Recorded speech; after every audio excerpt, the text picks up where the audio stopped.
Hello everyone, welcome to Module 2 of Zero to Permit. In this lesson, we're going to talk about new source review.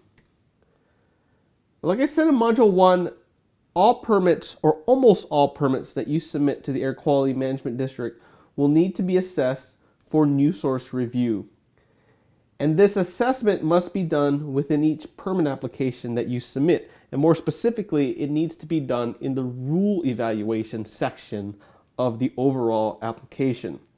Now, in terms of requirements for NSR or new source review, the requirements that you're going to need to meet are going to depend on the area that your equipment is located in. And the stringency of these requirements will increase if the area doesn't meet one or more of the national ambient air quality standards. And so, like I said previously, air quality regulations tend to be more stringent if the air is, quote, dirty, and less stringent if the air is, quote, clean. And the reason for that is because if the air is clean, then the regulations are drafted as such, or they're drafted in a way to maintain or preserve the level of air quality in the area. Conversely, if the air quality in the area is, quote, dirty, then the regulations are drafted as such as a means to clean up the air in a certain area. And so that's the case of what we see here in Southern California, and more specifically within the counties of Los Angeles, Orange County, and parts of San Bernardino, which are all the areas regulated by the South Coast Air Quality Management District. Now, in terms of requirements for new source review, there are 3 requirements that must be met. And these requirements are generally based on the emissions from a piece of equipment or the size of the piece of equipment being permitted. Now, the 3 requirements include emission offsets, best available control technology, and air quality modeling. And so the first requirement is emission offsets. And offsets will typically be required if the daily emissions from the piece of equipment are greater than 0.49 pounds per day, and that's dependent on pollutant type. And so generally, in this area, most people will need offsets for emissions of VOCs and NOx, or nitrogen oxides.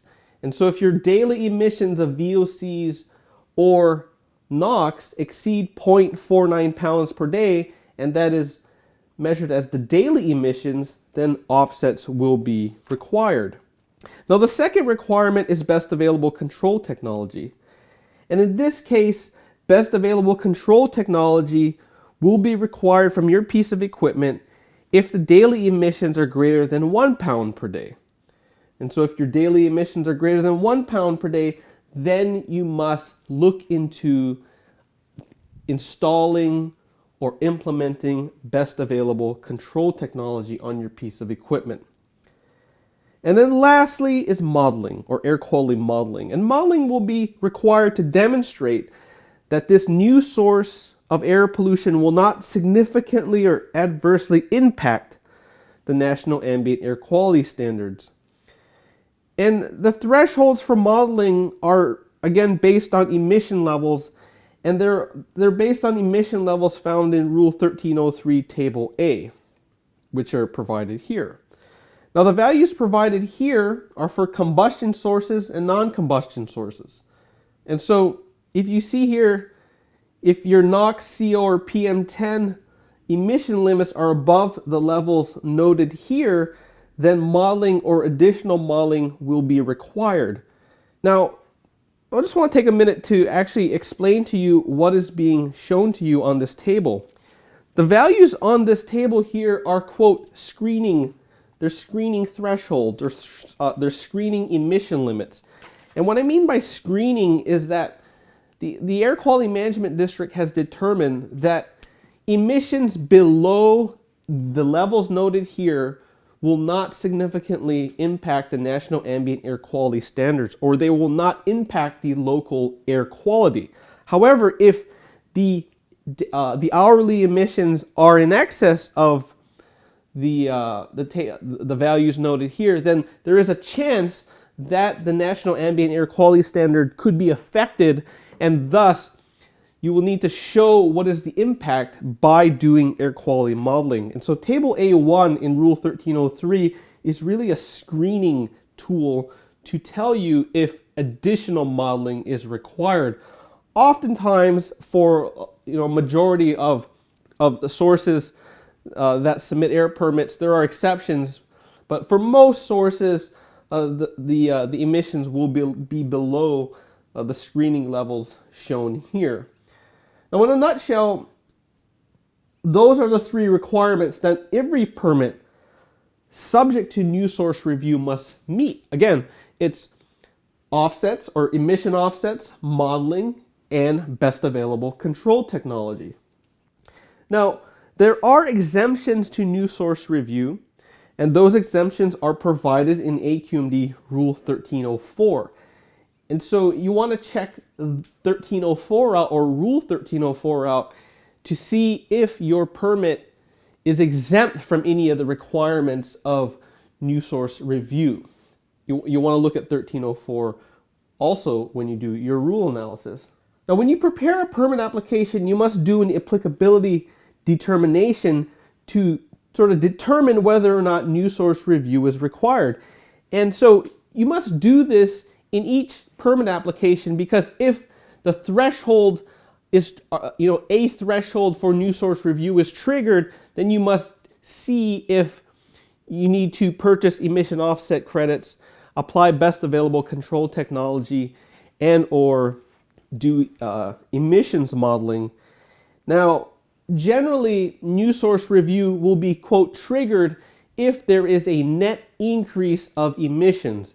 And so if you permit you're preparing a permit application and you have an increase of emissions, then generally new source review is going to be triggered. The only time when you don't see new source review triggered is that if you have an emissions decrease.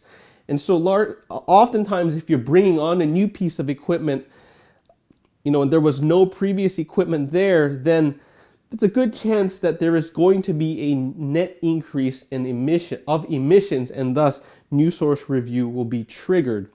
And so that's really the applicability or the trigger point, if you will, of determining whether or not new source review applies.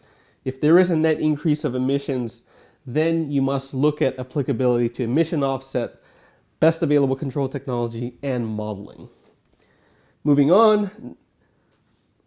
So going through new source review and talking about the requirements of what is needed to comply with new source review is something that can be expedited or facilitated ahead of time by talking with the air quality management district about your project. Now, like we've said before, when you permit a piece of when you permit a piece of equipment and you want to know what requirements must be met during the permitting process, and you want to know ahead of time, then you can talk to the AQMD or even a qualified consultant, such as Envera Consulting, ahead of time so that you have an idea of what hurdles need to be cleared before you can get your permit for that piece of equipment. And so knowing that, let's talk about the three requirements of new source review. And what I mean by that is, I know that we've talked about them on a very introductory level, but now we want to take it one step deeper. And so let's start with best available control technology, or BACT. BACT, or BACT, or best available control technology, is simply a level of emissions or a technology or even a work practice that will ensure that the emissions from this piece of equipment or process is as clean as possible. Oftentimes, new sources of air pollution will have to meet certain emission standards or limits at the outlet of that piece of equipment before it goes into the atmosphere. And examples of this include maybe a requirement that the NOx concentration from a boiler needs to be less than 30 parts per million NOx or less than 60 parts per million NOx. What we see in other cases, sometimes BACT can be a control efficiency such that the air emissions need to be controlled by at least 98% before being discharged to the atmosphere. All of these requirements can be considered to be best available control technology, and all of these standards are there to ensure that the emissions from this piece of equipment are as clean as possible.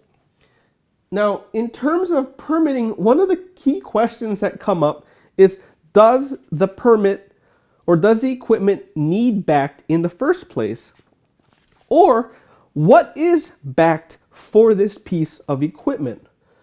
Now, to answer the first question of what is or when is BACT required, BACT will only be required if your emissions from the piece of equipment are in excess of 1 pound a day. Now, what emissions need to be in excess of 1 pound per day? When you go into Rule 1303, what you'll find is that if the emissions of non-attainment air pollutants are in excess of 1 pound per day, then BACT is required. Non-attainment air pollutants here in the South Coast Air Quality Management District are emissions of VOC and NOx and PM10. If you have emissions in excess of 1 pound per day of VOC or NOx or PM10, then best available control technology is going to be required. And so then the follow-up question to that is, if BACT is required, then what is considered to be BACT? Or what technology can fulfill this requirement of BACT or BACT? And this can be very tricky depending on the facility type or the facility that you're working at.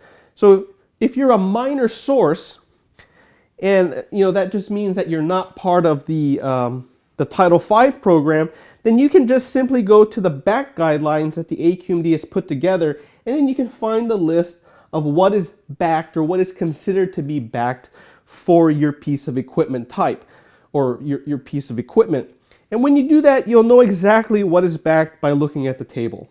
On the other hand, if you're a major source, that is, you're not a minor source, and you're subject to the Title V program, then it's not that straightforward, because the guidelines that we just talked about earlier are for minor sources. And in fact, if you trigger BACT at a Title V facility, it's going to vary by case and situation by situation. And the process that's required to determine what is BACT is generally a little bit more complicated. But just know that there's a 5-step process for determining what is BACT. It's called the top-down process.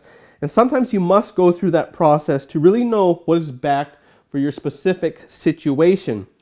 Now, I'm not going to talk about what is the top-down process or how to do a top-down analysis. It's sort of out of the scope of this seminar. But what I want you to take home is that just know that for a major source, there is a process for determining what BACT is, simply because you can't just look it up on the AQMD's tables. And that's because those tables or the BACT guidelines are really designed for minor sources. And so you want to be sure that you know that your facility is either a major source or a minor source. And the easiest way to do that is to simply know if your facility is either part of the Title V program or it's not part of the Title V program. Now, the second requirement is modeling. Now, like I said earlier, modeling is really trying to answer the question of whether or not the emissions from this piece of equipment will affect the National Ambient Air Quality Standards, or will the emissions from this equipment cause the source to have the area exceed or add pollutants to this area, and that addition will cause the overall area to exceed the National Ambient Air Quality Standard. And when it comes to modeling, you have to show that it will or will not affect the National Ambient Air Quality Standard, and you do this by using computer-based modeling. And so what you do with this is that you take the emissions from your piece of equipment, you take various parameters and the information about the surroundings, and then you would run it into a computer model. And probably the most common one around is called AERMOD, AERMOD, to show that the emissions from operating your piece of equipment will not have an impact to the National Ambient Air Quality Standards.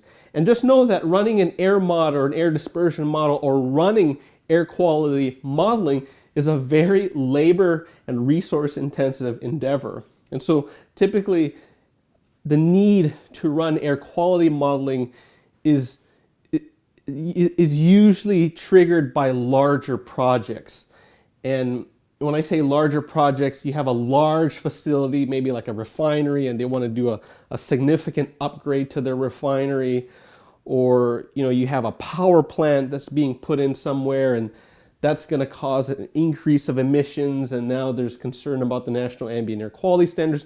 And so just know that modeling is a very labor-intensive endeavor, but for most permits out there, modeling will not be required, or this type of modeling will not be required, because these are sort of, quote, small types of projects, and the emission increases are relatively small and generally won't impact the national ambient air quality standard. Now, there are certain cases when modeling is not required. So again, as an example, under Rule 1303, modeling is not required for emissions of volatile organic compounds. However, if your daily emissions or your pounds per hour emission rate for NOx or PM10 are below the levels provided in Rule 1303A1, then modeling is not going to be required in that case either. Again, we talked about Table A1 as being sort of a screening tool, and that any emissions below the levels noted in Table A1 do not need additional modeling, because the emissions won't impact the national ambient air quality standards. Now, the last requirement to satisfy under new source review is emission offsets. Under non-attainment new source review, or the type of new source review that's implemented here in Southern California, all emission increases need to be offset with emission reduction credits. And again, there are exemptions to that, but in general, all emission increases need to be offset with emission reduction credits. And emission reduction credits are real, quantifiable, and verifiable emission reductions that have taken place either at your facility or at other facilities in the area. And these emission reduction credits are typically issued for old equipment that's shut down, or folks surrendering permits or shutting facilities down. When you shut down a facility or decommission a piece of equipment, then the overall air pollution in the area, or in the sort of the universe, will go down by a certain amount. And then when that happens, the previous operator actually can get emission reduction credits to account for those emission reductions, and those are the credits that we're talking about. In essence, every emission reduction credit is just that. It's simply a piece of paper signifying that there has been an emission reduction somewhere in the universe, and there has been an emission reduction credit issued, and that emission reduction credit is seen as a 1 pound per day reduction.